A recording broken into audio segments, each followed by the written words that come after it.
Say it with me now. Caleb didn't do his research. Today on Classy Whale, we're stepping inside America's newest subway station, which first opened 90 years ago. Now how the heck does that make sense? Well, the only way to find out is to go for a ride. PATCO is a metro line that runs 14.2 miles between Center City, Philadelphia and Lindenwold, New Jersey. It opened in 1969 as America's first post-war metro, pioneering things such as magnetic strip ticketing, long stretches between suburban park and ride stations, and higher top speeds, the sorts of things you might see on BART and the Washington Metro, which came a few years after.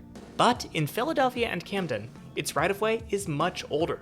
This section, from 15th and Locust in Philly to the Walter Rand Transit Center in Camden, was built as a traditional pre-war American subway, with closely spaced cut and cover stations, and a dramatic passage over the Ben Franklin Bridge.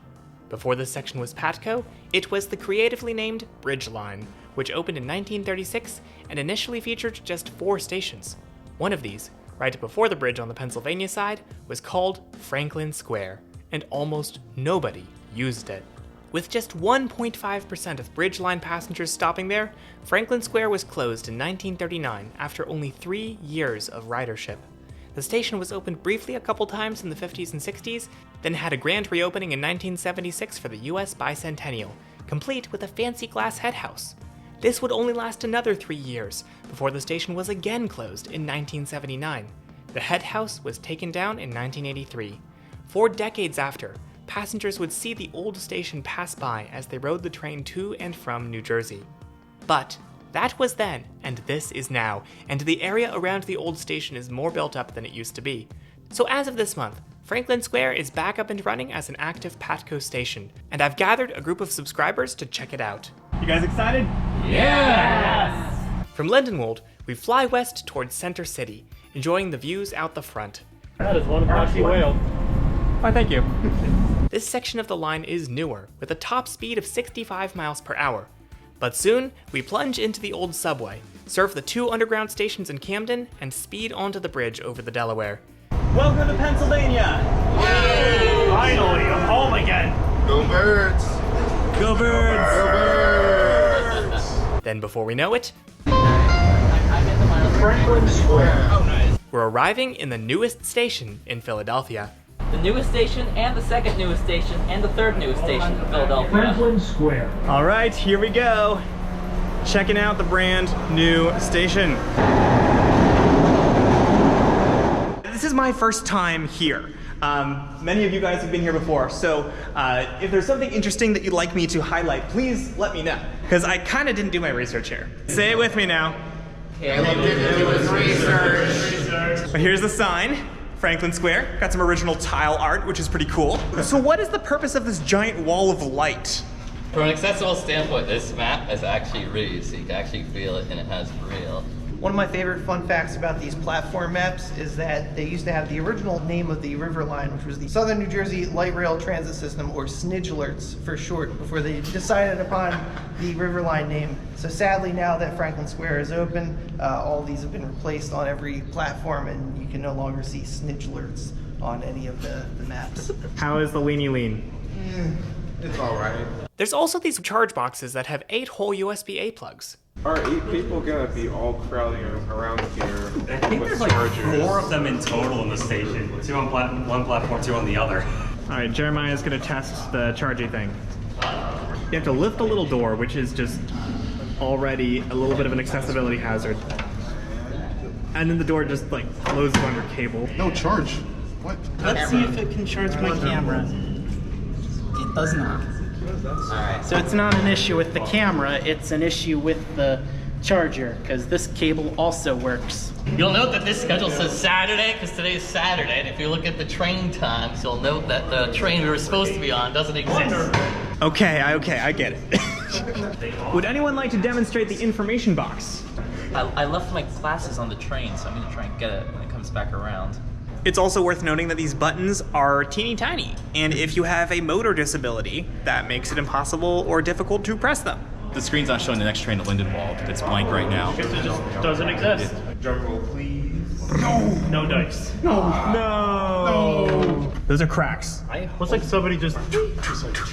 One thing I learned from a PATCO employee on opening day, most of the tiling is original, but some of it was taken essentially out of storage, because where the police kiosk is in the station, there's a little hallway back there, and a lot of it is still some of the original tiling from the 1930s, and since some of it was chipped, they used it here, all throughout the station. So it's like the tiling equivalent of a skin graft. So we've got an emergency exit down here.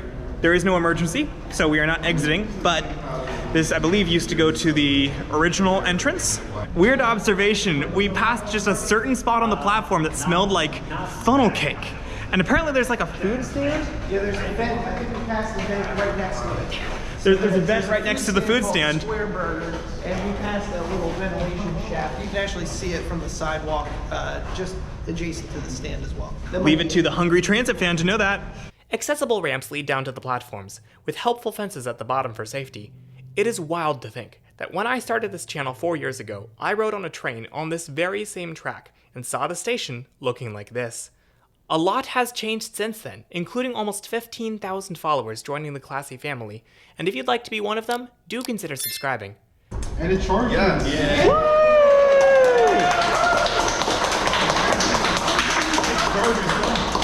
Oh, is that the police that gave us the chargers? I got all the The tiles chargers, from- what I'm saying, the tiles. Thing on opening day, I vividly remember that. Doesn't smell. Yeah, it smells new. Wait just a minute, and there's the counterweights. And we just arrived to ground level. And here is the head house. The beautiful glassy head house features fare gates, fare machines, and a train schedule. Two more interesting things you may want to know.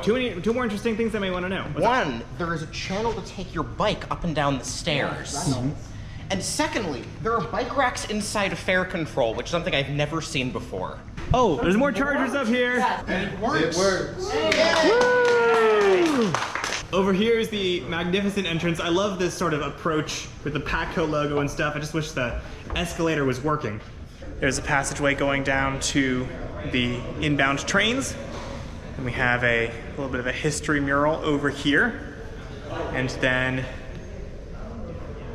there's the passageway to the other track. It's a unique design for PATCO. None of the other stations are laid out this way. I also really love this signage. It just looks cool. Would be nicer if the escalator worked. The only other big thing to know is that this station is closed overnight. They shut it down roughly between midnight and 4 a.m. It's one of 2 stations in Philly that they close overnight, the other being 9th, 10th, and Locust. Magnetic stripe ticket. There we go. So PATCO says that these phones should be used if the elevator's not working, and they will provide transport to another accessible station. Also, the other weird thing is that while this station is mostly accessible, the front doors are not accessible. None of these doors open automatically, so you have to push the door to open it. Actually, not fun fact, the ADA does not mandate buttons on doors for transit stations. The only requirement is that a wheelchair could go through this doorway, but someone might have to open the door for them. And here is the outside of Franklin Square Station. It's not the first head house this station has had. At least the last time the station opened in 1975-76 for the bicentennial, they built another glass head house for the station. Then they closed it in 1979. It was basically left to rot. It is reviving an old station house, but in a modern way, and I actually quite like it personally. Nice cherry blossom, Philly. Shame it's not the largest collection of cherry blossoms in the U.S. Branch Brook Park in Newark, New Jersey. Take that, Philly. Hey, at least our fare system makes sense. Bruh. We walk across the actual Franklin Square, one of 4 parks in William Penn's master plan for the city, and named, of course, after Ben Franklin.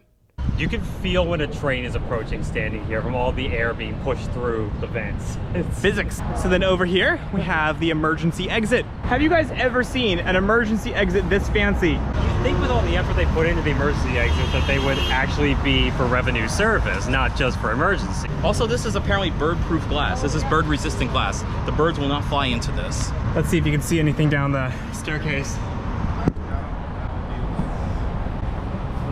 Now that you guys have all seen Franklin Square, I want you guys to rate it. Over here, behold, 2 picnic tables. If your rating is closer to 1 out of 10, go towards that picnic table. If your rating is closer to 10 out of 10, go towards that picnic table. Disperse yourselves. Okay, so we're definitely biasing towards 10 out of 10. So why did you pick a lower rating? There's only one escalator. If it had escalators in both directions, I would have gone up quite a bit. How about up here? Hungry Transit fan. Well, it certainly has some hiccups, but there's a lot of great use of what you can get to in the park and what's accessible around the park as well. Excellent. And does someone in the middle want to volunteer? The station is a modern take on an old design, sort of like what the New York subway in Boston. However, I wish they made a neo-retro style for the head house instead of just making a glass box. As someone who does ride PATCO very often, at least once or twice a week, it is very convenient to have this station, not just for the park, but to get over to Old City, as well as surrounding areas. You know, it's a lot nicer than having to go to 8th and Market Street all the time in order to, you know, get to places in the city. I would have to say my personal rating is about 7 out of 10. It would be 8 out of 10 based on the limited but interesting land use around it, but I'm going to dock it 1 more point because it only has 1 elevator. Special thanks to everyone who came out to the meetup and sent me footage that I didn't have time or space to include. Sorry. Here's all my guests and their socials. Hello, greetings, I'm Conzi. I'm Collins. I am the Cuban American. I'm Alex. Brian. I'm Rob. My name is Jeremiah, also known as Metro Gaming 75 on YouTube. I'm Owen. I'm Jim, the Hungry Transit fan. I'm Riley. Hi, I'm Keanu. Kimmy. And you are? Brendan. Nice to meet you. My YouTube is South NJ Trains and Destinations. Hello. Hey, Caleb. How's it going? What's your name? Steve. Steve, nice to meet you. Yeah, from And I assume you're here as well? My name's Joseph Cavacaro. I'm a rail fan from New Jersey, so yeah, it's great to be here.